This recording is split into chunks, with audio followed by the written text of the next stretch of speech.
My son handed me a glass of water at the Christmas dinner table. An hour later, I was standing in his kitchen, my hand shaking, as I dialed 911. What I found wasn't just a family secret. It was a $2 million murder plot. And I was the target. Before I tell you how this perfect holiday dinner turned into a crime scene, please let me know in the comments where you're watching from. And be sure to like this video and subscribe to the channel because you won't believe the trap I set for them in the end. The lie began at the dinner table. It always does. The centerpiece was a mountain of pine boughs and glittering ornaments so tall you could barely see the person across from you. In this case, that person was my son David. The table was laden with a feast that could have fed a small army, a perfectly browned turkey glistening under the light of a crystal chandelier. Everything was perfect, too perfect. My daughter-in-law Chloe raised her glass of wine. The diamond on her finger caught the light and shattered it into a dozen tiny rainbows. A toast, she said, her voice smooth as silk. To family, to success, and to a wonderful Christmas. David smiled, a wide, practiced smile that didn't quite reach his eyes.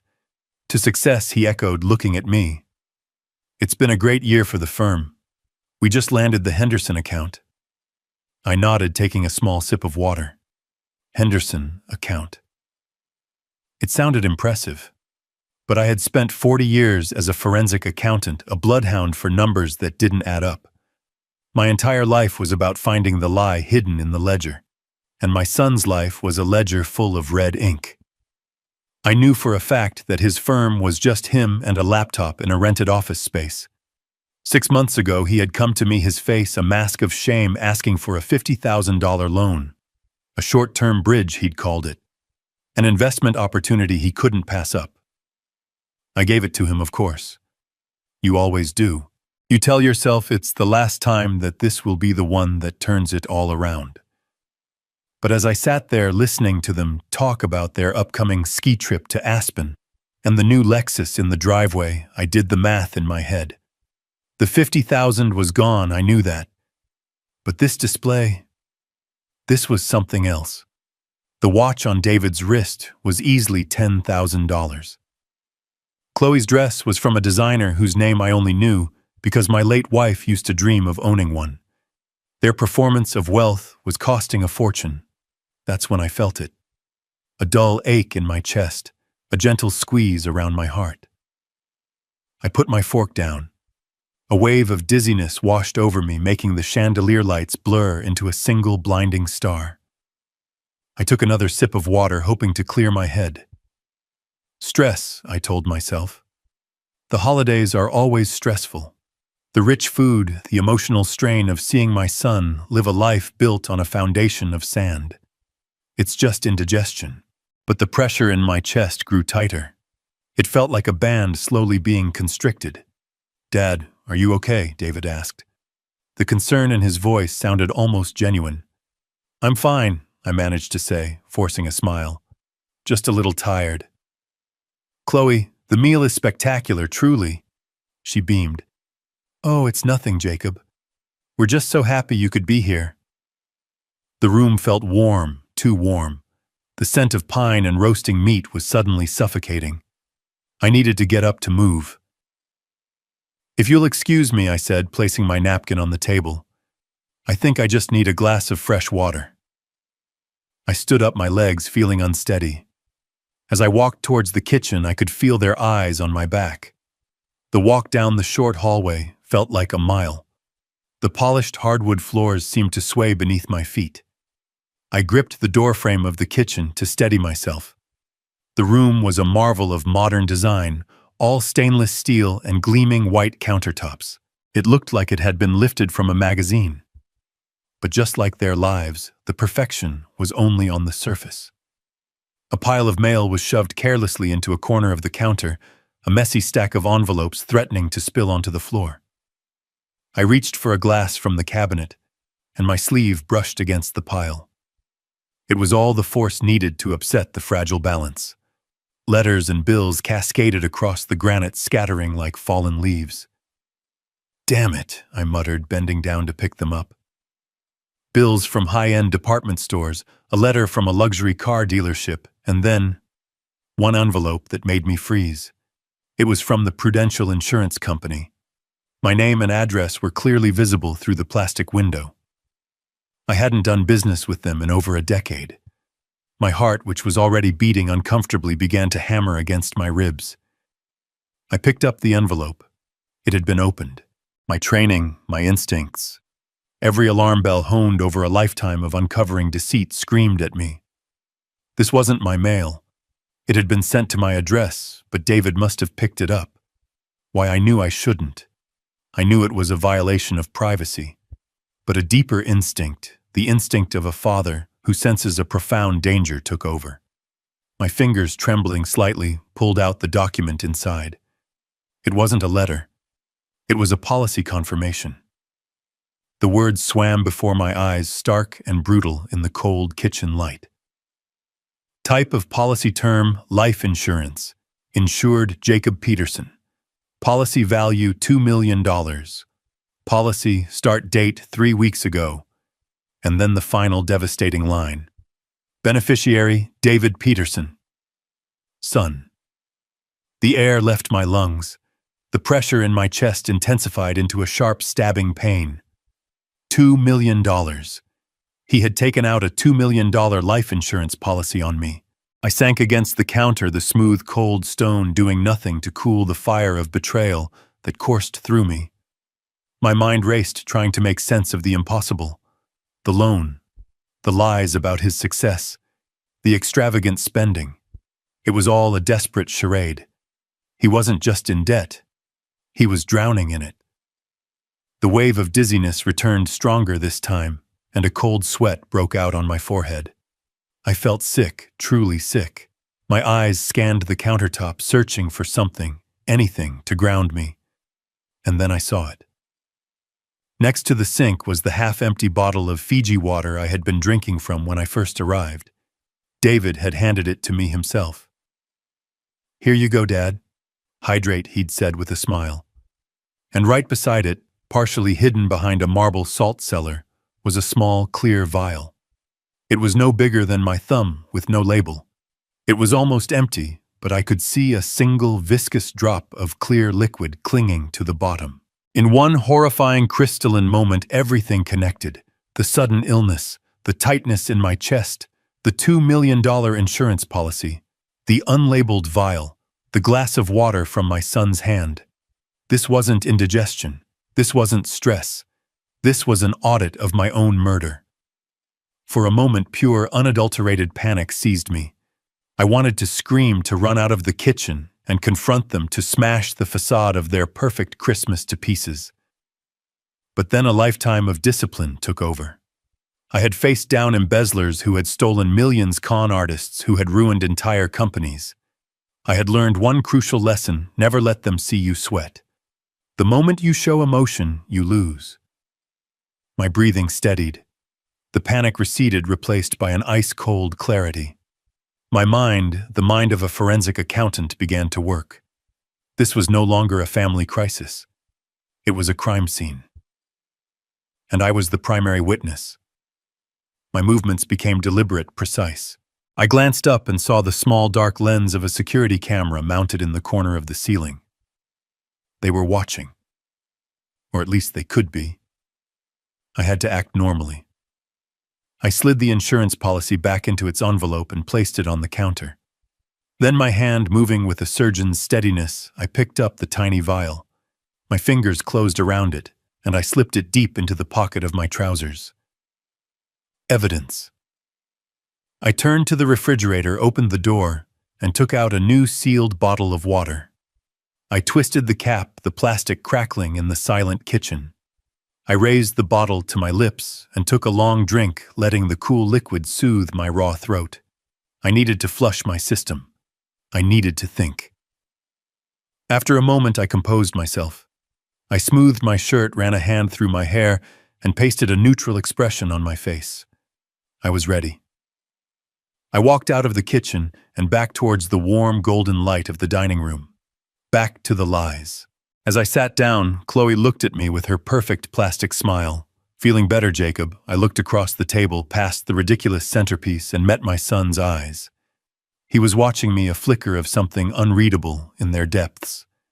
I forced my own smile, a grim, thin line. "Much better, thank you," I said, my voice even and calm. The water helped. He nodded, satisfied, and turned back to his meal. But I kept watching him, this stranger who wore my son's face. He had no idea that the game had changed. He thought he was the hunter closing in on his prey. He didn't know that I had found the trap he had set for me, and I was no longer the prey. I was the man who was going to burn his entire world to the ground. The quiet of my resolve was the most dangerous thing in that room. It was my own declaration of war. The drive home was the longest 15 minutes of my life. Every pair of headlights in my rearview mirror felt like an accusation. Every shadow on the side of the road felt like a threat. I gripped the steering wheel, my knuckles white, the small glass vial a cold, hard lump in my pocket. It was a tangible piece of the nightmare, a tiny object that held the immeasurable weight of my son's betrayal. I didn't turn on the radio. The silence was my sanctuary, a space where I could finally let the pieces of the evening settle, not into a coherent picture, but into the jagged shards of a shattered reality. When I finally pulled into my own driveway, I didn't rush inside. I sat in the car for a long time, the engine ticking as it cooled. My house, the one where I had raised David, where my wife and I had shared 30 years of memories, looked back at me. It was a fortress of a life I thought I had built, but the enemy had not been outside the gates. He had been inside at my own table, sharing my bread. Once inside, I locked the door and drew the deadbolt. The simple metallic slide of the lock felt like the first sane action I had taken in hours.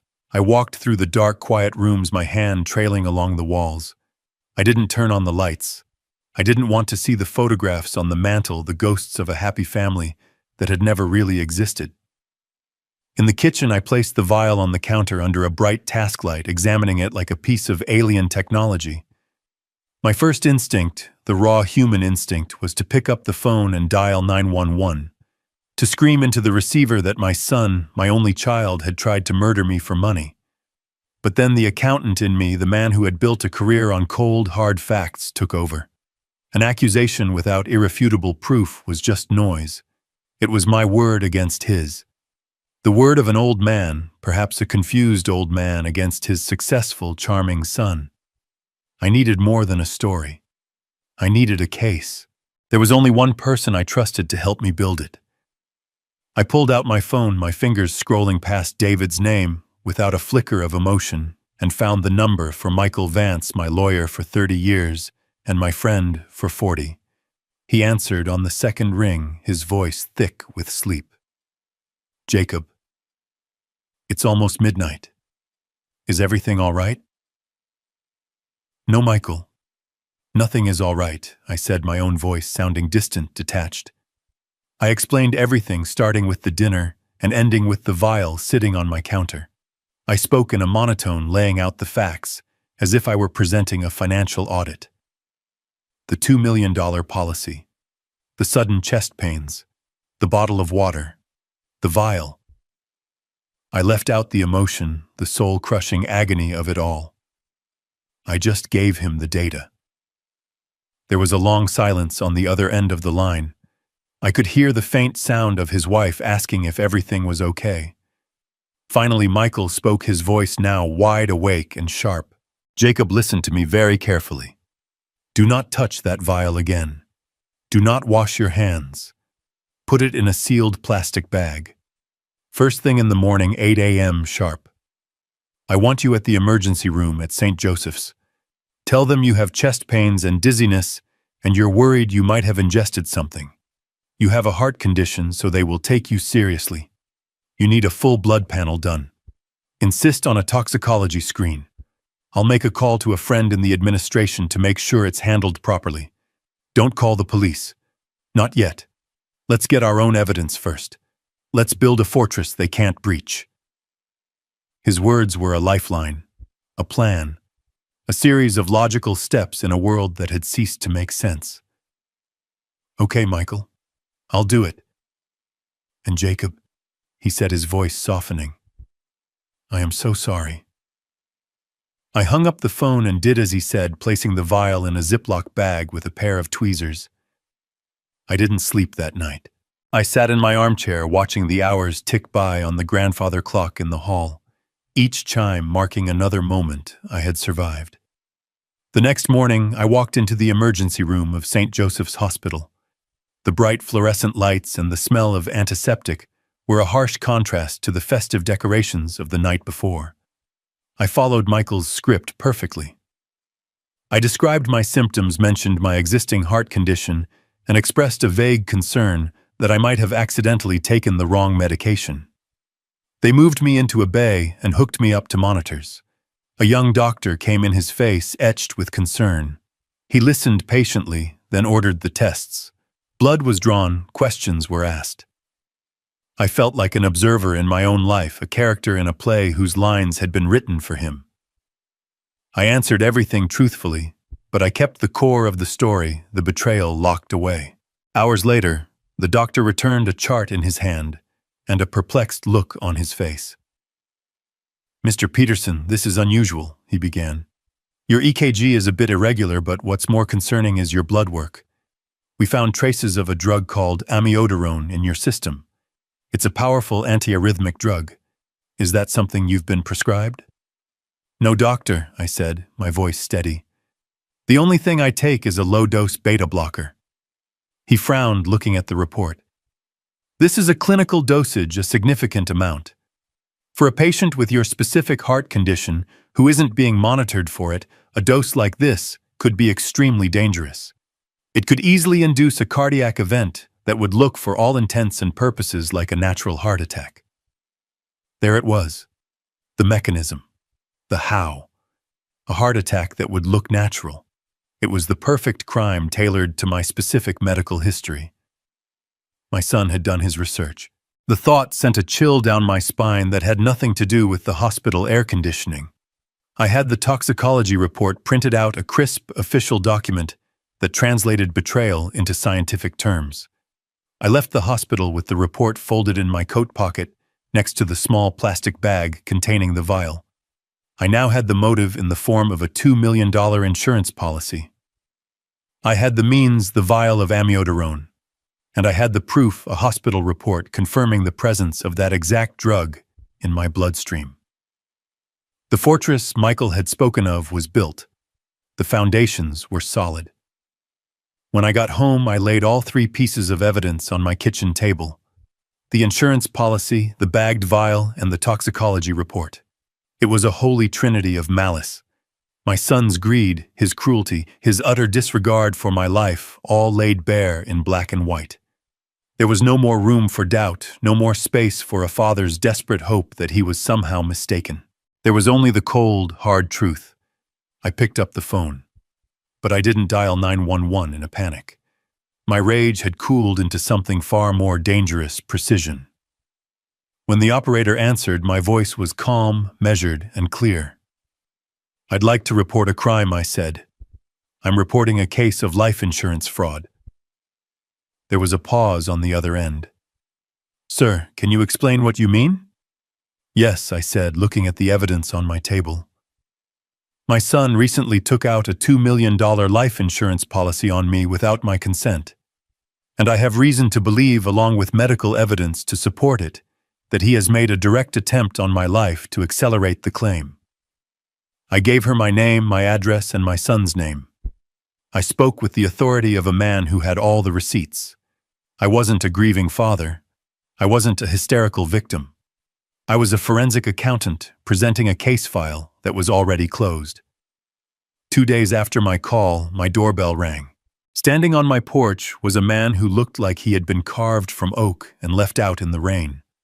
He was in his late 50s, with a tired face, a rumpled suit, and eyes that had seen too many of the world's sad stories. He held up a badge. "Detective Miller," he said, his voice a low gravel. "I'm here about the report you filed." I led him into the living room. He moved with a heavy weariness, his gaze sweeping over the room, taking in the family photos, the worn armchair, the quiet order of my life. I could read the thought in his mind as clearly as if he'd spoken it aloud. Another domestic dispute. An old man, a family fight over money, a misunderstanding blown out of proportion. He had already filed my story away in a mental cabinet labeled routine. My job was to prove him wrong. Instead of offering him coffee, I gestured to the dining room table. "I thought it would be best if I laid everything out for you," I said. He followed me, a flicker of surprise in his eyes. On the polished wood surface, I had arranged the 3 exhibits of my case. The insurance policy was on the left, its pages filled with cold, contractual language. The toxicology report from the hospital was in the center, a stark medical confirmation of the poison in my veins. And on the right, the small glass vial still sealed in its evidence bag. Miller stopped at the table. He looked at the display, then at me. The weariness in his expression was replaced by a sharp, focused attention. He had expected a rambling, emotional story. I had given him a case file. "Mr. Peterson," he said, his tone shifting from routine to respectful. "Walk me through this." I did. For the next hour, I recounted the events of Christmas dinner. I didn't raise my voice. I didn't cry. I presented the facts with the same dispassionate clarity I would have used to explain a fraudulent expense report to a corporate board. I pointed to the policy. "Motive," I said. I pointed to the vial. "Means." I pointed to the hospital report. "Method." I explained my background as a forensic accountant. I told him that my entire career was based on recognizing patterns of deception, and the patterns here were unmistakable. David's performative wealth, the carefully constructed lies, the desperation I had sensed for months. This wasn't a sudden act. It was the logical endpoint of a long road of financial recklessness. Miller listened without interruption. He picked up the bagged vial, examining it in the light. He read every word of the toxicology report, his lips a thin, tight line. When I was finished, he sat back in the chair and looked at me for a long time. "In my line of work," he said finally, 90% of cases are about emotion. Rage, jealousy, greed.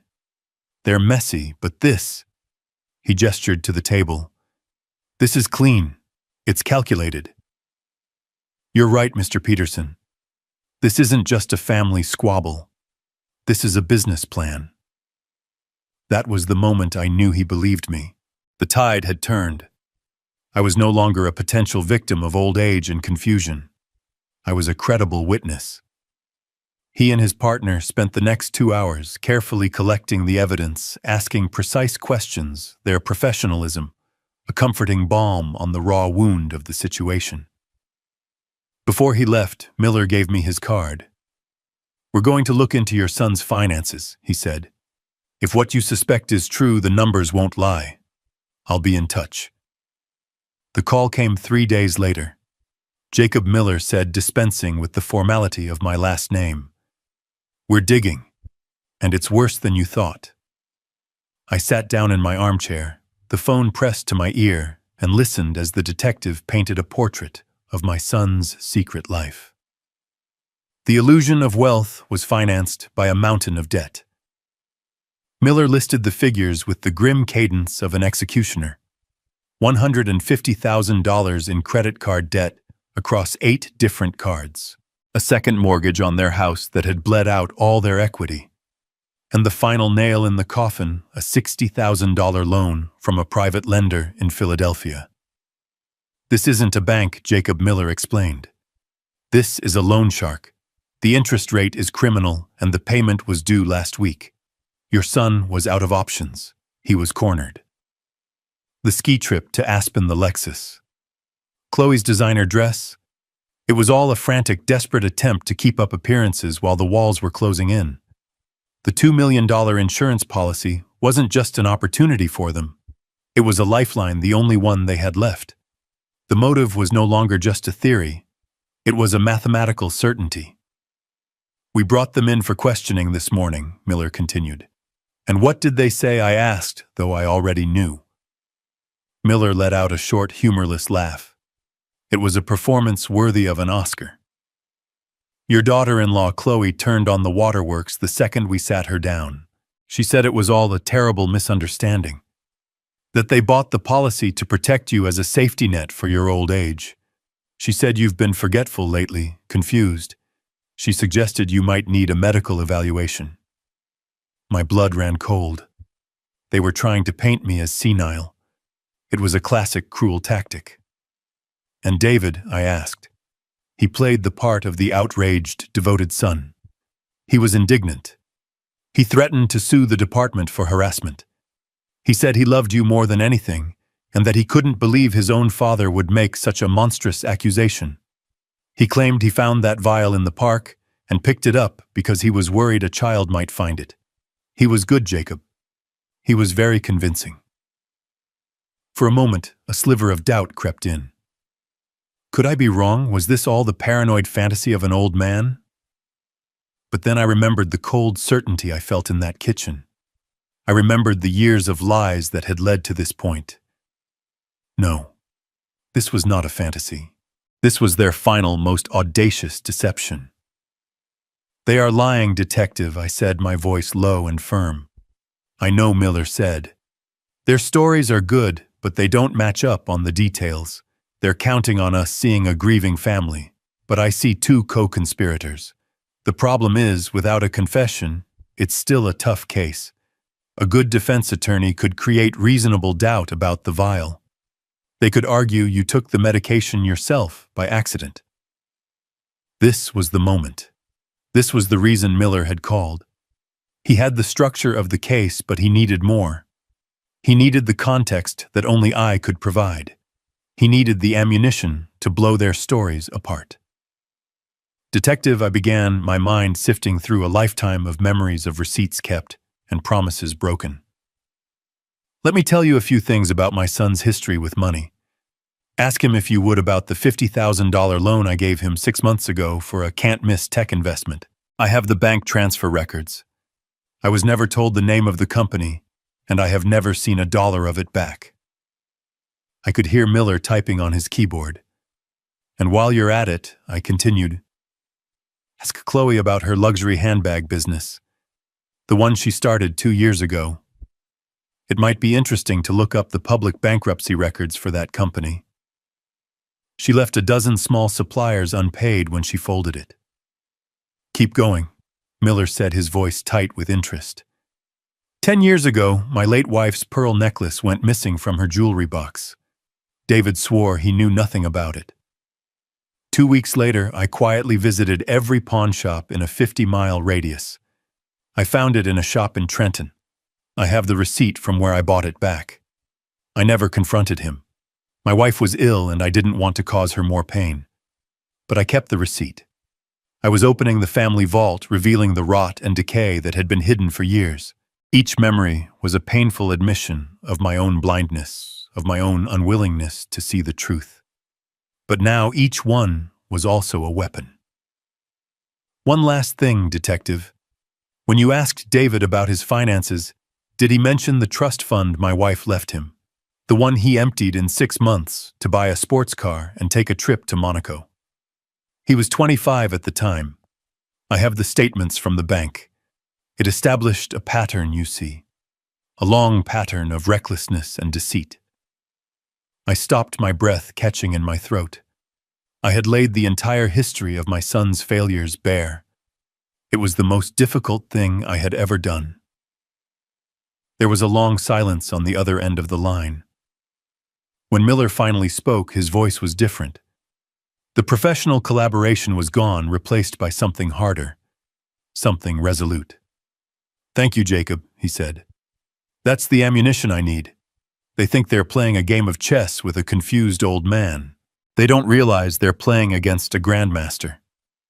The phone call that sealed their fate came on a Thursday afternoon. It was Detective Miller.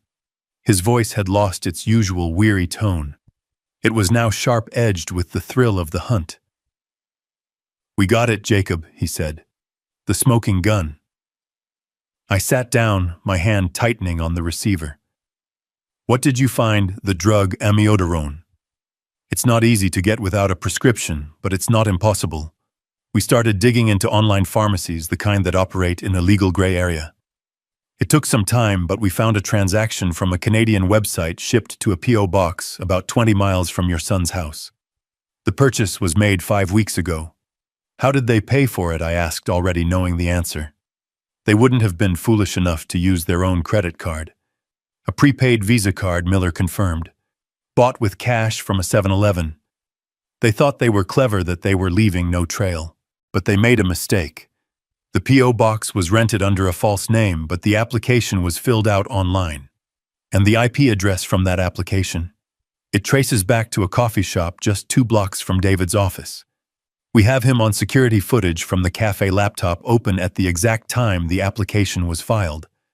On top of that, the pharmacy's shipping records combined with the tracking number show the package was delivered a week before Christmas. We have enough, Jacob. We have more than enough. The net is closed. A wave of something that wasn't quite relief washed over me. It was a grim, hollow finality. The last ember of hope, the father's desperate, irrational wish that there was some other explanation, was finally extinguished. There was only the cold, hard ash of the truth. So you'll arrest them now. Warrants are being drawn up as we speak, Miller said. We can pick them up this evening. This was it, the moment of justice.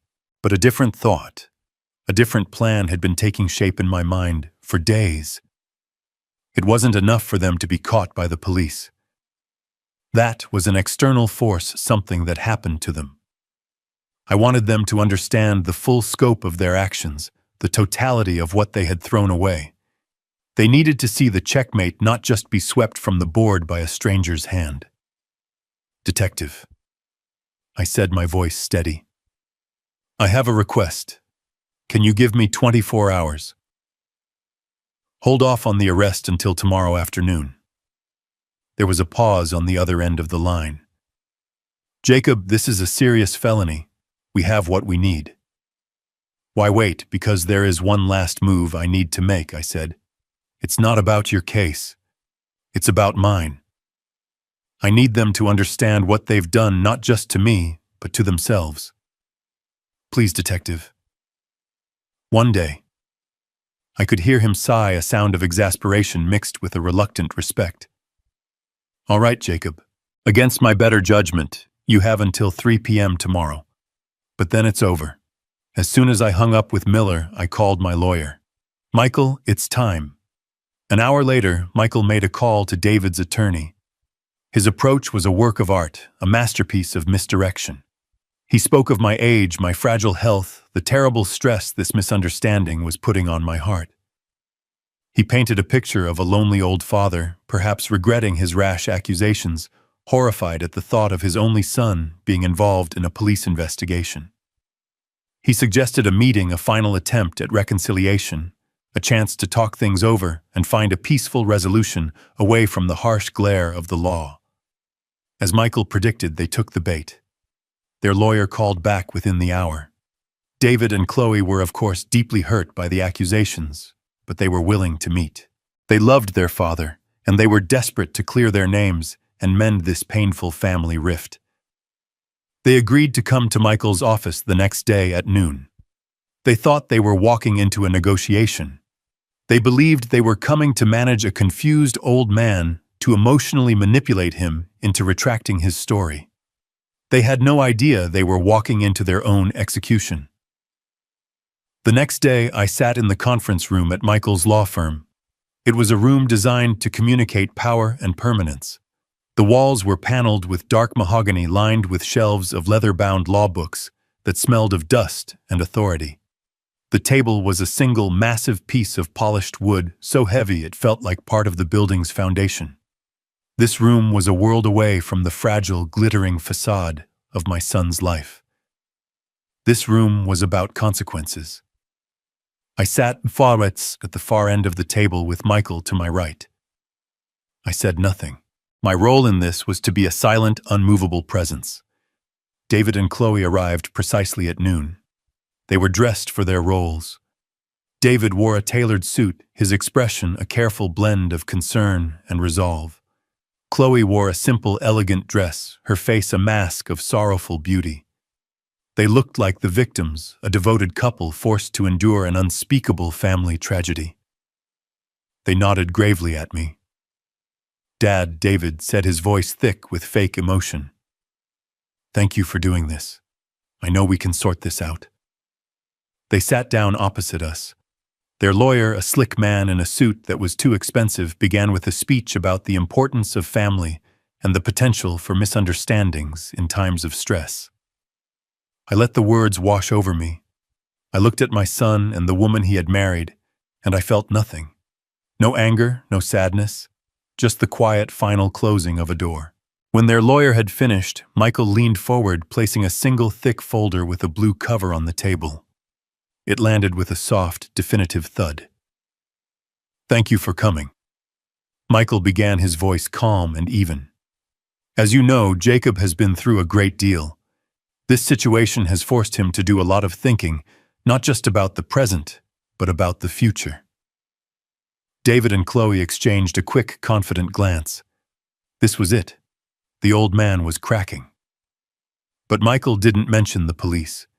He didn't mention the hospital or the vial or the insurance policy. His voice remained placid, almost gentle. "It all started about 6 months ago, actually. David, you may remember you came to your father to ask for a significant loan. $50,000, I believe." David shifted in his chair, a flicker of annoyance crossing his face. "I don't see what that has to do with anything. That was a private family matter." "Of course," Michael said smoothly, but for Jacob it was a moment of clarity. It made him realize that he needed to think seriously about his estate, about how best to protect his legacy for the future. He became concerned about financial volatility, about ensuring his life's work would be managed responsibly. Michael opened the blue folder. It wasn't a police report. It was a trust agreement. And so 6 months ago, Michael continued, "Jacob came to me and we completely restructured his will and his assets. Everything he owns, the house, the savings, the investment portfolio, a total estate valued at approximately $8 million was placed into a new, irrevocable trust." The air in the room grew still. The confident smirks on David and Chloe's faces began to fade, replaced by a dawning confusion.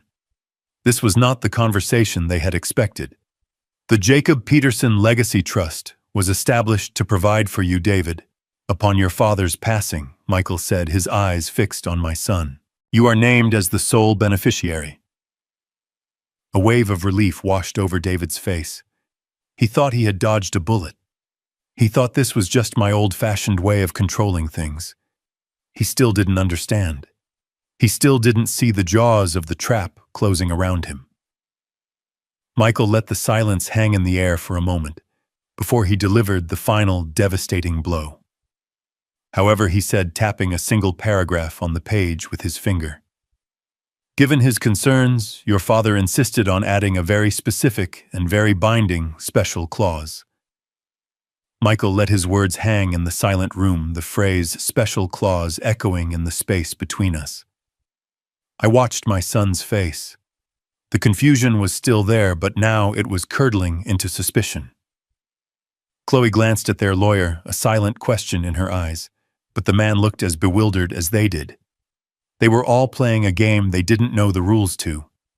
They were about to learn.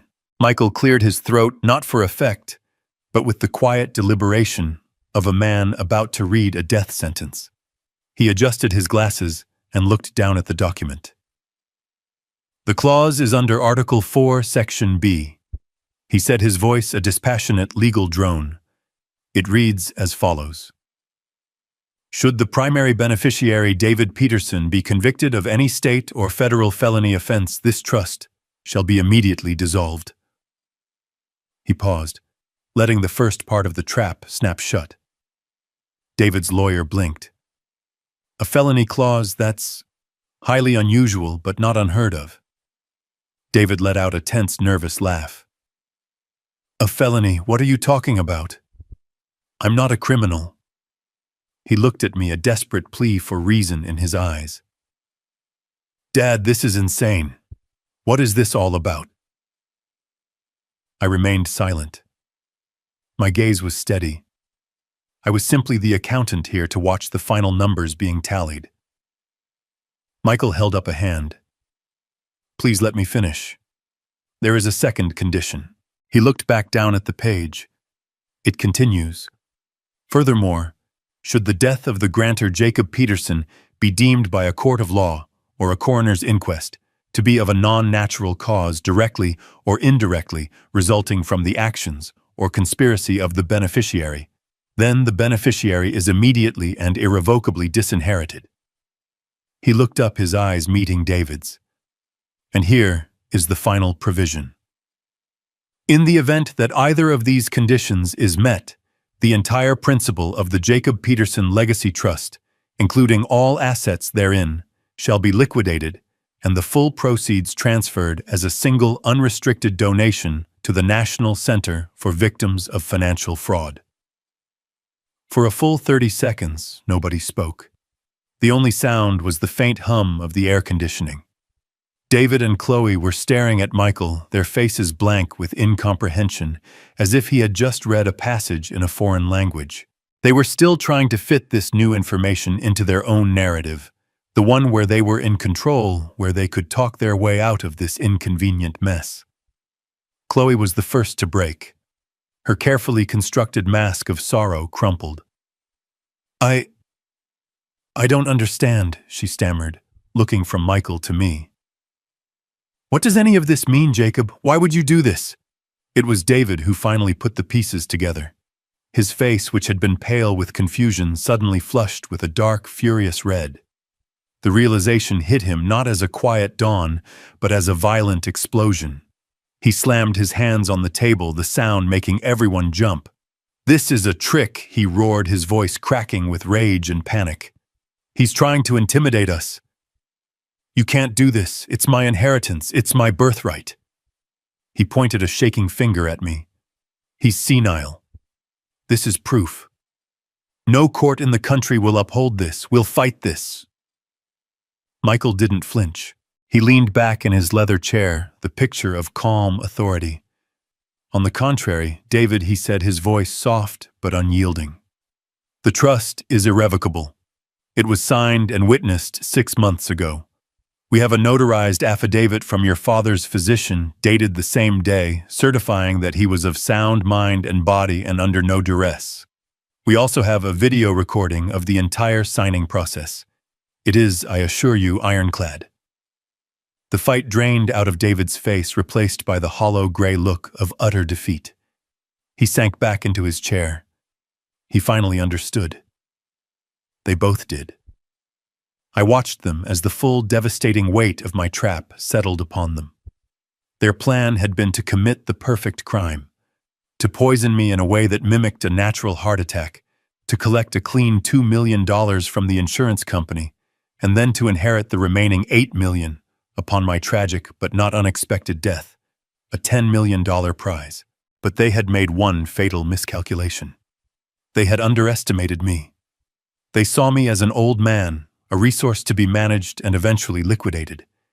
They never saw me as the man who had spent 40 years thinking 3 steps ahead of smarter criminals than them.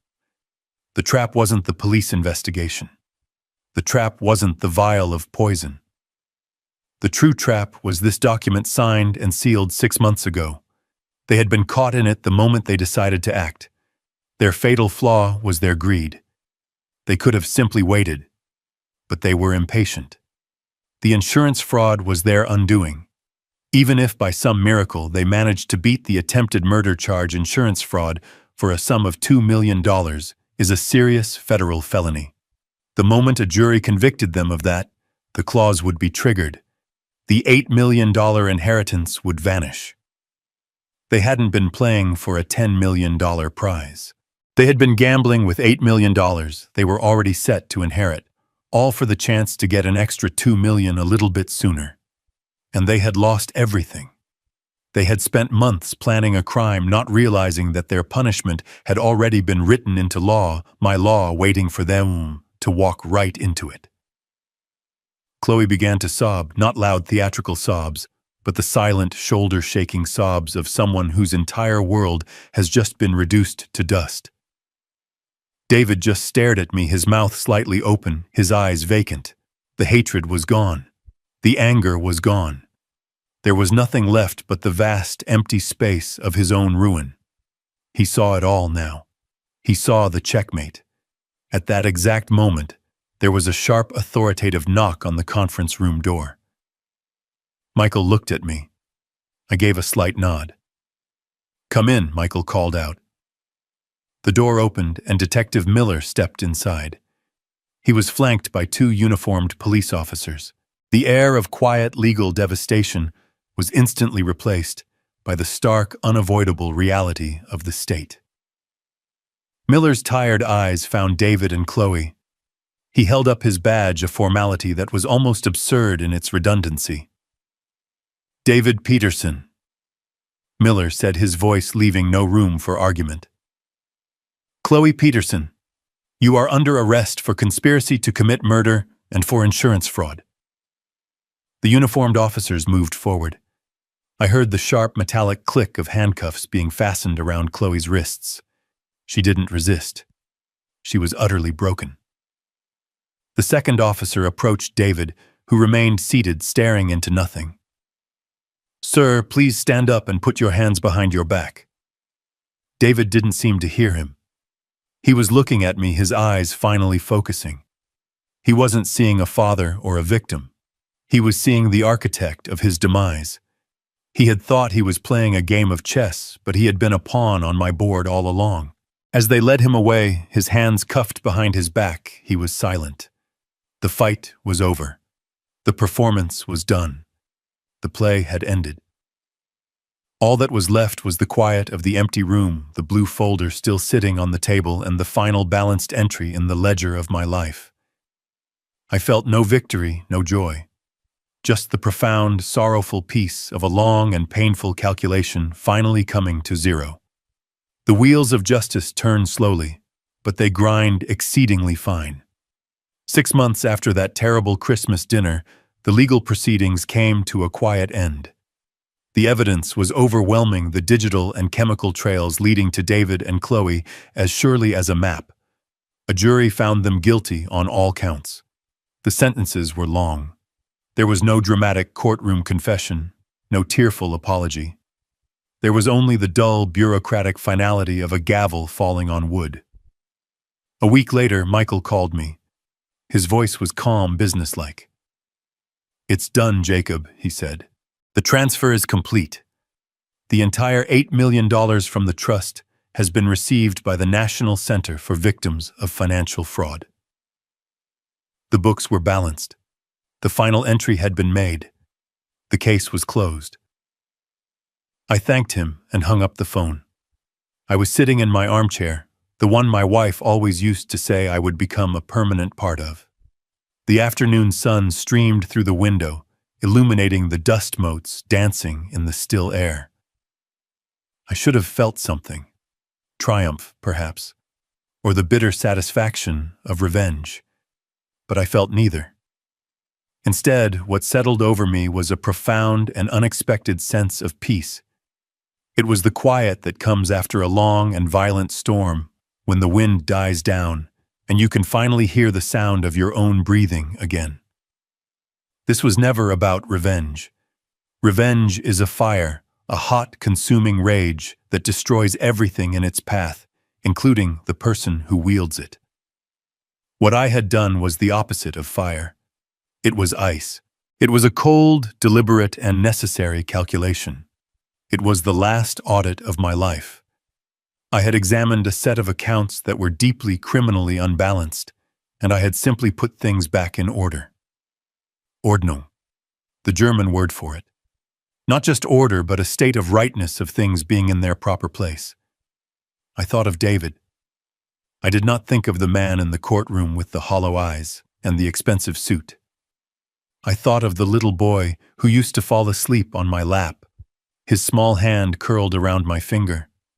I thought of the teenager I taught how to drive his knuckles white with fear and excitement on the steering wheel of my old Ford. Where did that boy go? When did the rot set in, and in the quiet of my home I had to face a difficult truth? Perhaps I had been so busy balancing the ledgers of other people's lives that I had failed to see the growing deficit in my own son's soul. Perhaps in my own quiet, reserved way, I had taught him that value was something that could be quantified, measured in dollars and cents rather than in character and integrity. The guilt was a quiet, familiar ache, but I had not put the poison in his hand. I had not signed his name on that insurance policy. I could not save my son from the man he had chosen to become. My relationship with him, the one I had cherished and mourned for years, was gone. I had to accept that. But what I did do, was prevent him from spiraling further into a darkness from which there was no return. My actions had not been to protect just myself. They were to protect him from becoming a murderer. In a strange, sad way, it was the last act of a father. I had not saved the man, but perhaps I had saved what was left of his soul. The sun began to set, painting the walls of my living room in hues of orange and gold. For the first time in a long time, the house didn't feel empty. It felt still. It felt like my own. My life was no longer defined by the ghost of my son's expectations or the weight of his betrayals. It was a clean slate, an open ledger. I walked over to my old wooden desk, the one I had used for 40 years. I opened the top drawer and took out a new checkbook, one tied to my personal accounts, the money I had set aside for my own retirement, separate from the trust. The funds were modest compared to the fortune I had just given away, but they were more than enough. They were mine. I opened the checkbook.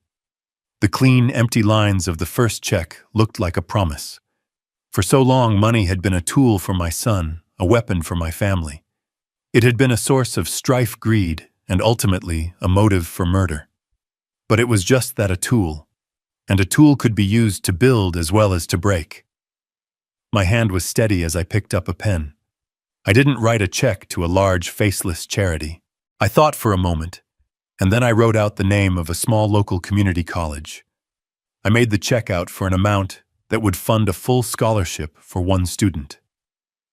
Someone who wanted to study accounting. Someone who wanted to learn the language of numbers. In the memo line I wrote, "In the name of integrity." I signed my name, Jacob Peterson. The signature was firm, clear. It was the signature of a man who knew his own worth, a worth that had nothing to do with the balance in his bank account. As I tore the check from the book, I realized I wasn't mourning a lost fortune or a broken family. I was investing in a future where order and honesty still mattered. I had learned that true justice isn't about punishment. It's about restoration. It's about balancing the books in a way that creates a better world, however small the entry may be. And in the quiet of my home, as twilight settled outside, I understood that my story was not an ending. It was a new beginning, a new ledger with a new purpose. And for the first time in a very long time, I felt truly peacefully solvent. This story teaches us that true strength is rarely loud. It is the quiet, calculated resolve of a person who has been underestimated. It shows that wisdom, when paired with patience, is a more powerful weapon than greed. The greatest justice is not found in fiery revenge, but in the calm, deliberate act of restoring order and protecting one's own dignity. We learn that even after the deepest betrayal, it is possible to find a new purpose, transforming pain into a force for good. It's a profound reminder that a person's true worth is measured by their integrity, not their inheritance. What did you think of Jacob's ultimate plan? Let us know in the comments below, and don't forget to like and subscribe for more stories of justice being served.